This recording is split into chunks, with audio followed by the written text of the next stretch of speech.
Welcome back, and continuing our coverage of the 32nd Arab League Leaders Summit that kicked off today in Saudi Arabia in Jeddah. And on this topic, we're delighted to be joined over the phone by Ambassador Mohamed Hegazy, former assistant to the Foreign Minister. Good afternoon, Mr. Ambassador. Good afternoon to you. Sir, several files and issues are on the agenda of the Arab Summit, among which is the Syrian file, the Sudanese conflict, and of course the Palestinian issue.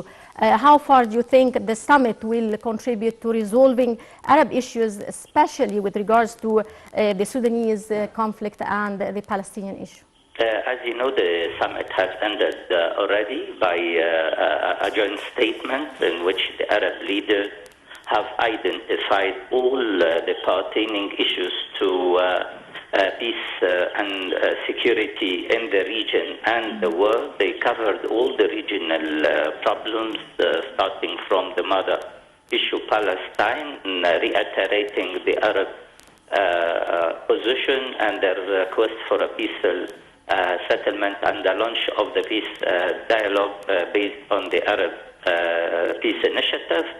And definitely among the points of the final declaration, one can identify also the unified position of the Arab world towards restoring peace and stability in the region by vision of the Arab countries and the Arab League.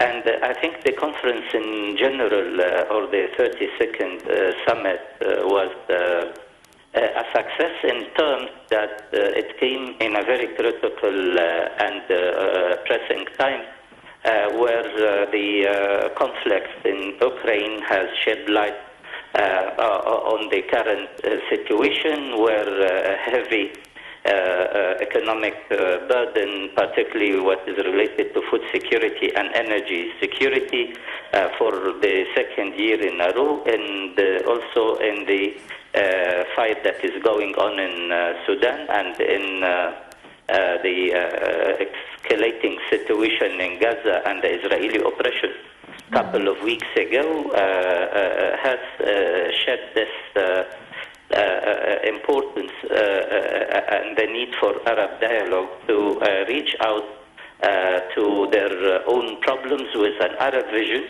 And as we all listen to Arab leaders, they all identified that there is ongoing reshaping of the international strategic positioning, and new world is emerging.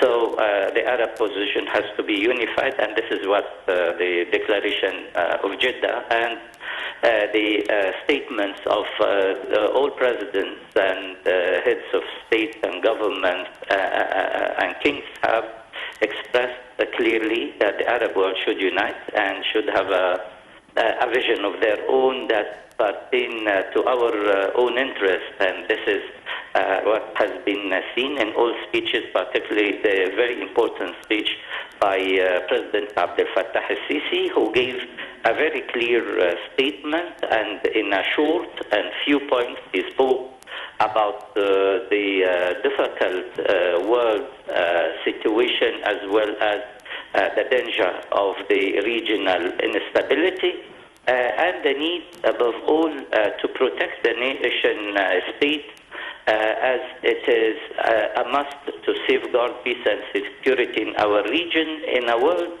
of polarization, where we need to join hands together to readdress the issue of reshaping the world without guarding the interest of our region. And again, he addressed the question of the Israeli-Arab conflict and referred to the last confrontation provoked by the right-wing Israeli government. And he said that Egypt has continued playing its responsibility as a regional player and a country that has tried hard to maintain peace between the parties, but he warned that the Israeli continuation of managing the conflict according to security and military interventions will not help, but it will ignite, and it will have ignite the region, and it will have very severe and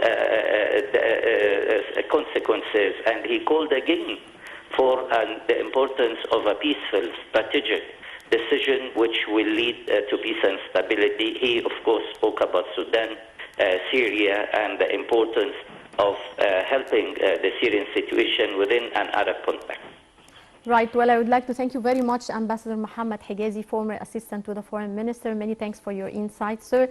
And dear viewers, we now go to a short break and we'll be right back to continue our coverage of the 32nd Arab League Leaders Summit that kicked off today in the Saudi city of Jeddah.